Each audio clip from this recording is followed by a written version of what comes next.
Bilan de l'année 2018 très positif, à commencer par le marché de l'investissement, 29 milliards d'euros investis, c'est une année record qui traduit l'appétit croissant des investisseurs, à commencer par les investisseurs étrangers dont la part est en augmentation avec 46% des volumes investis.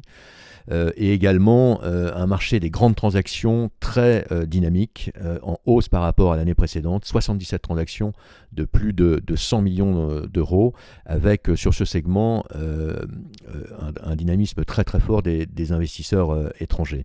Alors comment s'expliquent ces volumes? Eh bien c'est la bonne santé du marché locatif, en partie qui vient expliquer le niveau de confiance des investisseurs, et à commencer par le marché de la location des bureaux, qui lui enregistre une année dynamique également, à 2 535 000 m² pour la demande placée en Ile-de-France. Ce n'est pas tout à fait l'année record que l'on avait espéré au premier semestre.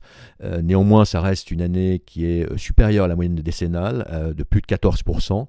Donc un marché dynamique à la location qui s'explique notamment par le très fort dynamisme de Paris Intramuros, et en particulier de Paris QCA, qui a vu sa demande placée augmenter de 11%. La centralité joue à plein, les entreprises privilégient la centralité dans leur recherche de localisation.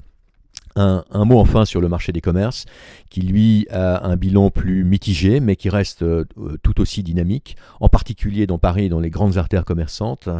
Je pense notamment à la rue Saint-Honoré, mais aussi au Triangle d'Or. Les grandes enseignes du luxe ont notamment tiré le marché, également l'équipement de la maison ou les enseignes de sport.